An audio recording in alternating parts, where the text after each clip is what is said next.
الصبح بدا من طلعته.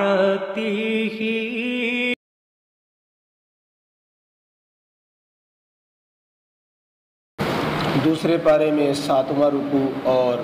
سورہ البقرہ کا 23واں رکوع چل رہا ہے۔ آیت نمبر 186 تک ہوا۔ آیت نمبر 186 کے بعد ہے احل لکم لیلۃ الصیام الرفث الی نسائکم۔ اعوذ باللہ من الشیطان الرجیم، بسم اللہ الرحمن الرحیم۔ احل لکم لیلۃ الصیام الرفث الی نسائکم هن لباس لكم وأنتم لباس لهن علم الله أنكم كنتم تختانون أنفسكم فتاب عليكم وعفى عنكم فالآن باشروهن وابتغوا ما كتب الله لكم وكلوا واشربوا حتى يتبين لكم الخيط الأبيض من الخيط الأسود من الفجر ثم أتموا الصيام إلى الليل ولا تباشروهن وأنتم عاكفون في المساجد تلك حدود الله فلا تقربوها كذلك يبين الله آياته للناس لعلهم يتقون۔ صدق اللہ۔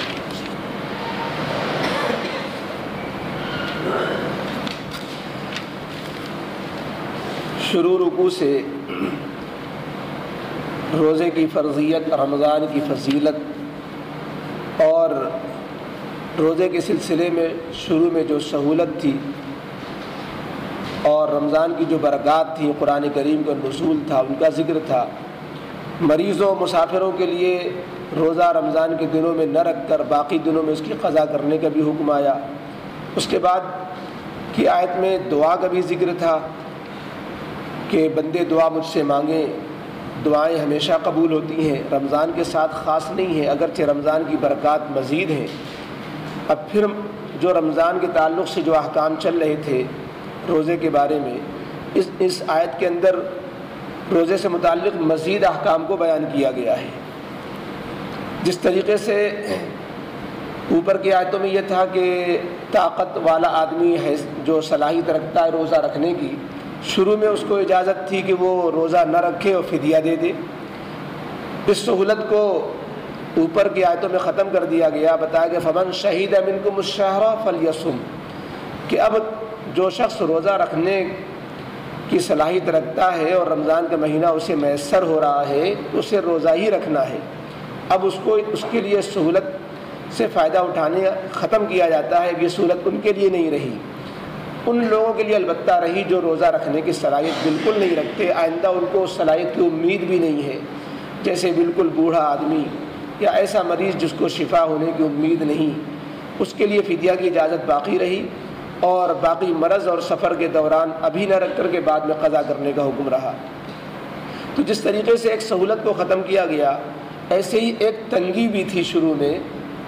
اس میں سہولت بھی نازل کی گئی۔ آج کی اس آیت میں ایک سہولت دی جاتی ہے جو پہلے وہ سہولت نہیں تھی، اور وہ سہولت پھر قیامت تک کے لیے باقی رکھی گئی۔ وہ سہولت کیا تھی، وہ تنگی پہلے کیا تھی جس کی اس آیت میں اس کو سہولت سے بدل دیا گیا؟ وہ حکم یہ تھا کہ جب شام کے بعد انسان کھانا کھا پی کر کے سو جائے، بیوی سے مل کر سو جائے، تو اب سو جانے کے بعد کچھ کھانے پینے کی اجازت نہیں تھی، سوتے ہی روزہ شروع ہو جاتا تھا۔ اس میں بڑی پریشانیاں ہوئی، بعض واقعات پیش آئے، بڑی بڑی راتیں ہوتی تھیں۔ شروع میں دن بھر کے تھکے ہارے آئے، اکثر لوگ کھیتی باڑی کرنے والے، شام کو جب آئے گھر پہ کچھ تھا نہیں، تو بیوی نے کہا کہ میں پڑوس سے کچھ مانگ کر لاتی ہوں جب تک آپ آرام کر لیں۔ تو وہ جب تک وہ انتظام میں لگی، ان کی آنکھ لگ گئی، سو گئے۔ اب یہ جب سو گئے تو اب اٹھے تو دیکھا کہ اب تو سو جانے کے بعد کچھ کھانا پینا کی گنجائش ہی نہیں رہی، کھا پی لیں گے تو روزہ نہیں ہوگا آگے۔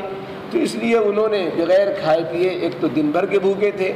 اور شام کو جب آئے تھک ہار کر کے تو کھانے کو فوراً نہیں تھا، سو گئے، اور سونے کے بعد کھانے پینے کی اجازت نہیں تھی، لہذا اگلا روزہ ایسے ہی شروع کر دیا۔ صبح کو حالت یہ بنی کہ دوپہر کو وہ بے ہوش ہو گئے۔ ایسے واقعات آئے۔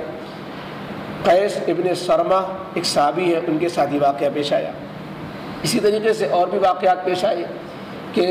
بعض لوگوں سے اس طرح کے بھی واقعات پیش آئے کہ نئی نئی شادی ہوئی تھی اور وہ شروع میں سو گئے، بعد میں جب آنکھ کھلی تو صبر نہ ہو سکا، اپنے نفس پر قابو نہیں پا سکے اور صحبت کر بیٹھے، اور اس طرح روزے کے احکام کی خلاف ورزی ہو گئی۔ اللہ رب العزت نے رمضان کی راتوں میں سہولت نازل فرما دی اور حکم دیا کہ رمضان کی راتوں میں بیویوں سے ملنا اب تمہارے لیے حلال کیا جاتا ہے۔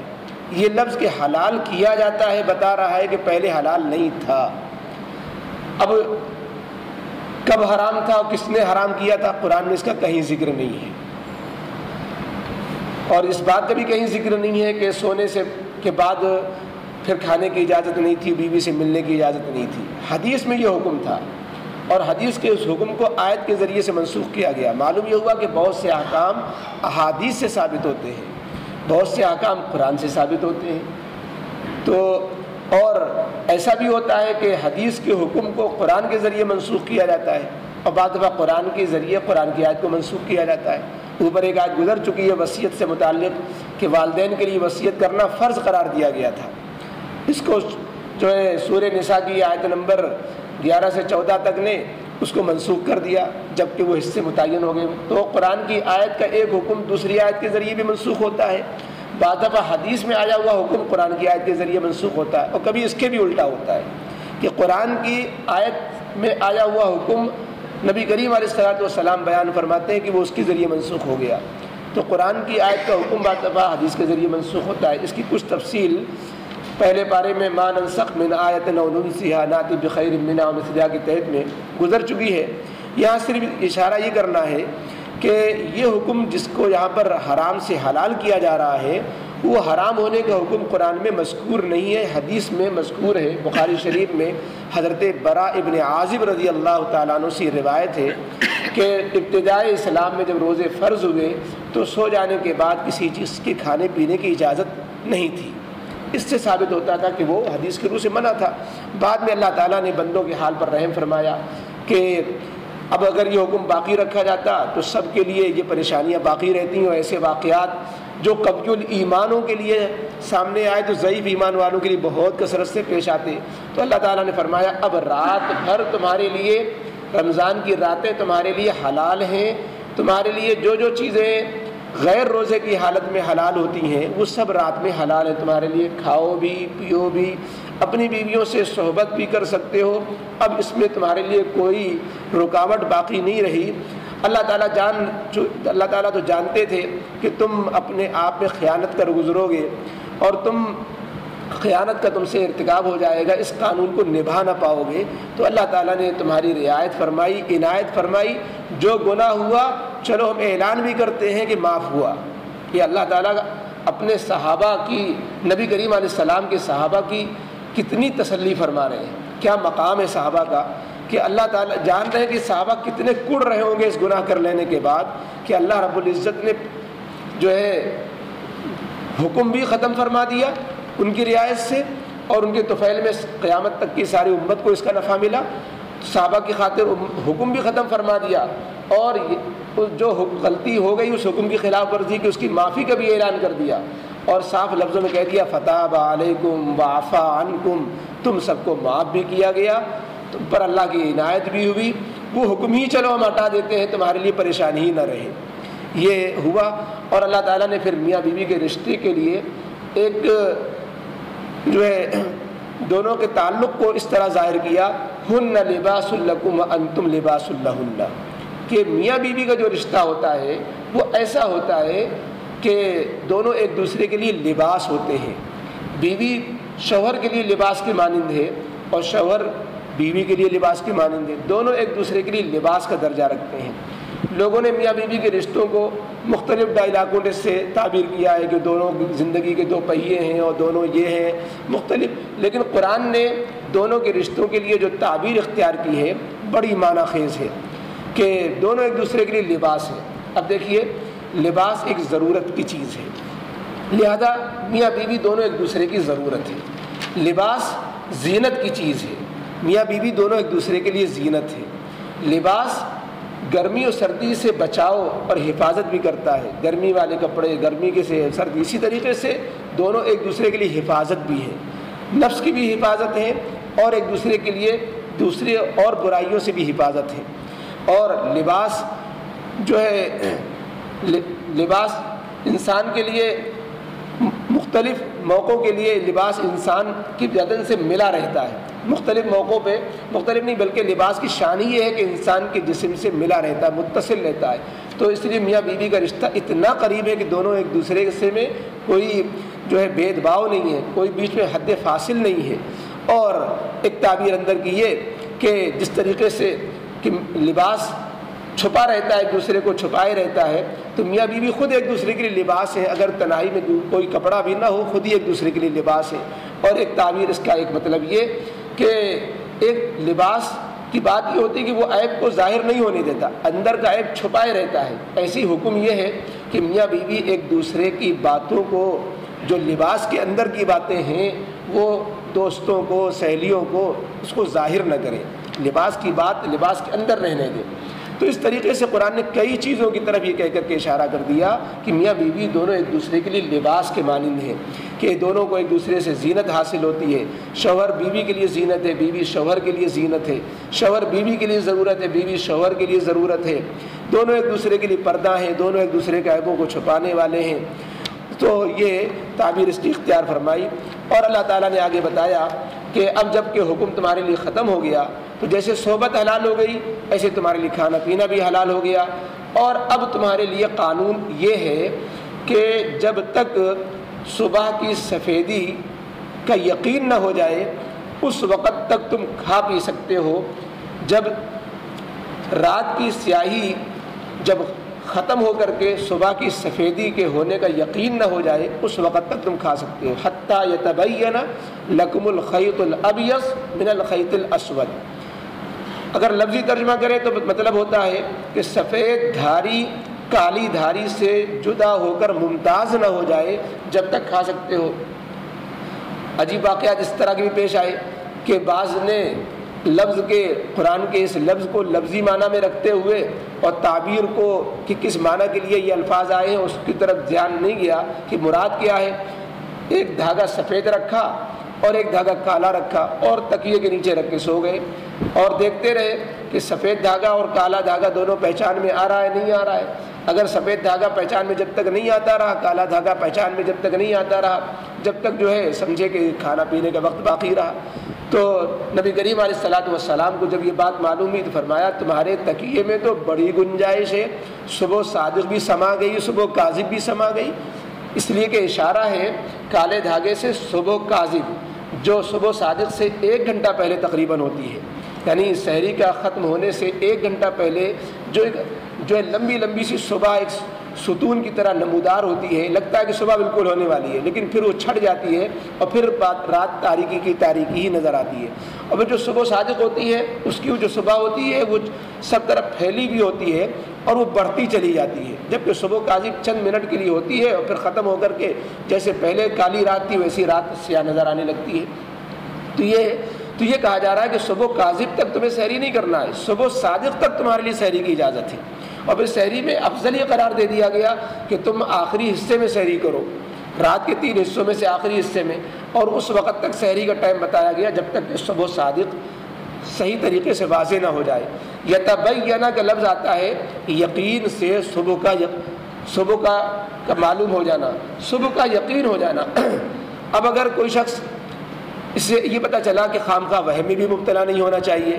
کہ جو ہے پتہ نہیں کہیں صبح نہ ہو گئی ہو لہذا نہ کھائیں، کہیں صبح نہ ہو گئی ہو، تمہیں یقین ہونا چاہیے کہ ابھی صبح نہیں ہوئی ہے لہذا کھا پی سکتے ہو۔ اب یقین کی جو بھی بنیاد ہو، دوسرے کی تحقیق پر عمل ہے، دوسرے کی جنتری پہ عمل ہے، یا جو ہے اپنے مشاہدے پہ عمل ہے، یا جو ہے کوئی آپ کے گھڑی یا الارم بہت صحیح ہے وہ وقت بتا رہی ہے، جو بھی ذریعہ یقین کا ہو جس سے انسان کو نفس کو اطمینان حاصل ہو کہ ابھی صبح صادق نہیں ہوئی، تو وہ اپنے یقین کے مطابق اپنے تجربے و مشاہدے کے مطابق اس صبح تک سحری کھا سکتا ہے۔ اس لیے کہ یقین ہونا چاہیے، وہم کی وجہ سے سحری نہیں چھوڑنی چاہیے، اور جب یقین ہو جائے تو اس کے بعد پھر 1 منٹ کی بھی گنجائش نہیں ہے یقین ہو جانے کے بعد، کیونکہ قرآن نے حد بندی کر دی کہ جب تک یقین نہیں ہو رہا جب تک تو کھا سکتے ہو، یقین ہو جانے کے بعد پھر تمہارے لیے پابندی ہے ثم اتموا الصیام، اب تمہیں روزے کی تکمیل کرنی ہے اور رات تک روزہ رکھنا ہے۔ اسی طرح شام کے اندر بھی ہے کہ جب رات ہونے کا یقین شروع ہو گیا کہ غروب آفتاب سے رات شروع ہو جاتی ہے تو اس کے بعد پھر تاخیر نہیں کرنی ہے، تو غروب آفتاب کے بعد افطار میں جلدی کرنا اور سحری کے اندر جو ہے آخر تک سحری میں تاخیر کرنا، یعنی اتنا کہ شک نہ ہونے لگے، یقین کے حد تک معاملہ رہے، تو یہ مستحب عمل ہے۔ آگے یہ تو حکم بیان کیا گیا کہ تمہارے لیے رات میں کھانے کی اجازت ہے اور اس وقت تک کھانے کی اجازت ہے۔ آگے بتایا گیا کہ رمضان میں جو اعتکاف ہوتا ہے یا انسان کبھی نفلی اعتکاف کر رہا ہو، یہ جو حکم آیا کہ تم راتوں میں بیویوں سے مل سکتے ہو، تو اعتکاف کی راتیں اس سے مستثنا ہیں۔ اعتکاف کے معنی آتے ہیں ذکر الہی کے لیے، عبادت کے لیے، دنیا کے دھندوں سے ہٹ کر خالص اللہ کے گھر میں اپنے اوقات گزارنا، تو یہ اعتکاف جس میں عبادت اور ذکر کے لیے اللہ کے گھر میں وقت گزارنا مخصوص مدت کے لیے ہوتا ہے آخر عشرے کے اندر، اس میں ان راتوں کے اندر بیویوں سے ملنا جائز نہیں ہے۔ تو اس لیے کوئی اس سے ہی غلط فہمی میں نہ پیدا ہو کہ راتیں رمضان کی جب حلال ہو گئی تو اعتکاف کی راتیں بھی حلال ہوں گی۔ فرمانی اعتکاف تو مسجد میں ہوتا ہے اور مسجد میں اس عمل کی گنجائش نہیں دی جا سکتی، اس لیے اللہ کی حدود ہیں جو قوانین بیان کیے جا رہے ہیں، اللہ کے حدود کو توڑنا تو کیا، ان کے توڑنے کے قریب بھی نہیں جانا چاہیے۔ اللہ تعالیٰ یہ احکام اس لیے بیان کر رہا ہے تاکہ انسان اپنے نفس کو پابند بنائے اور تقوی کی راہ اختیار کرے، گناہوں سے بچائے اور نیکیوں کا عادی بنائے، یہ ان آیتوں کا حاصل ہے۔ فرمایا احل لکم لیلۃ الصیام الرفث الی نسائکم، تمہارے لیے حلال کیا جا گیا، حلال ہو گیا تمہارے خاطر، حلال ہو گئی روزے کی راتیں، تمہاری خاطر حلال ہو گئی روزے کی راتیں، اور روزوں کی راتوں میں حلال کر دیا گیا الرفث الی نسائکم، تمہارا اپنی بیویوں سے بے حجاب ہونا، تمہارا اپنی بیویوں سے صحبت کرنا رمضان کی راتوں میں تمہاری خاطر حلال کر دیا گیا۔ ہن لباس لکم وانتم لباس لہن، اور بیویوں اور شوہروں کا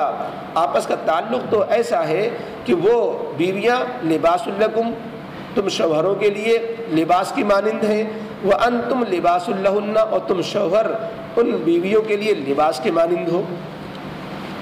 علم اللہ انکم کنتم تختانون انفسکم، اللہ تعالیٰ نے یہ جو حکم اور سہولت نازل فرمائی، پہلے سختی تھی اور اس میں آسانی فرمائی، اللہ نے اس کی وجہ بیان کرتے ہوئے کہا کہ اللہ کو معلوم تھا انکم کنتم تختانون انفسکم، کہ تم لوگ اپنے جانوں میں خیانت کر گزرو گے، تم لوگ اس قانون پہ عمل کرنے میں جو ہے پورے نہیں اتر پاؤ گے، خیانت کا ارتکاب کر جاؤ گے، بعد میں پچھتاؤ گے، تو چلو ہم نے تمہاری ندامت پر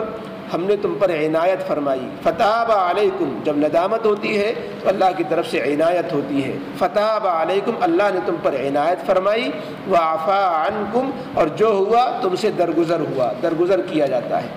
اب آئندہ کے لیے اجازت بھی دی جاتی ہے، معافی بھی ہوئی اور آئندہ کے لیے سہولت بھی ہوئی۔ فالآن باشروہن، اب تم اپنی بیویوں سے ملو، بے تکلف ان سے ملو بھی، وابتغوا ما کتب اللہ لکم، اور تم طلب کرو وہ چیز جو اللہ نے تمہارے لیے لکھ رکھی ہے۔ اس آیت کو اوپر سے جوڑ کے جب چاہیں گے کہ بیویوں سے صحبت کرو اور اللہ نے تمہارے لیے جو مقدر کیا اسے طلب کرو، تو اس کا مطلب اکثر مفسرین نے یہ لکھا کہ صحبت سے مقصود حصول اولاد ہونا چاہیے، اور یہ کہ اللہ تعالیٰ نے ہمارے لیے جو اولاد تقدیر میں لکھی ہوئی ہے اس کے لیے اللہ نے یہ حلال ذریعہ ہمیں دیا کہ اس طریقے سے اولاد کو طلب کرنا چاہیے، یعنی صحبت سے مقصود تقدیر میں لکھی ہوئی جو بھی اولاد ہو، لڑکا ہے لڑکی، اس کا حصول مقصود ہو۔ اکثر مفسرین نے تو یہی معنی لکھے، لیکن ایک معنی اس کے اور بعد مفسرین نے لکھے، وہ یہ کہ تم طلب کرو بیویوں سے اس طرح لذت جس طرح اللہ نے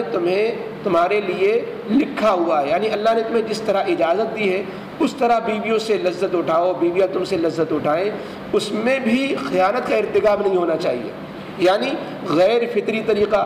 یا جس طریقے سے شریعت میں نے منع ہے، حیض کے زمانے میں منع ہے، یا جو ہے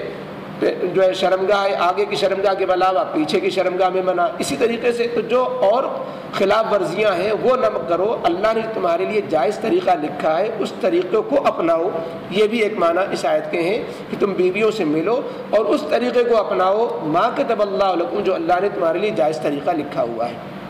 دونوں مفہوم اپنی جگہ درست ہیں. وَكُلُوا وَاشْرَبُوا حَتَّى يَتَبَيَّنَ لَكُمُ الْخَيْطُ الْأَبْيَضُ مِنَ الْخَيْطِ الْأَسْوَدِ مِنَ الْفَجْرِ. تم کھا سکتے ہو جس طرح صحبت حلال ہو گئی، کھانا پینا بھی حلال ہوا. کھاؤ اور پیو اس وقت تک رات میں، رمضان کی راتوں میں کھا پی سکتے ہو. حَتَّى يَتَبَيَّنَ، یہاں تک کہ تمہیں یقین اور صاف نظر آ جائے تم کو، الخیط الابیض من الخیط الاسود، صبح کی سفیدی، صبح کے سفیدی کی دھاری، من الخیط الاسود سیاہ دھاری سے. صبح کی سفید تو سفید دھاری کی سفیدی کی صبح اور سیاہ تاریک کی سیاہی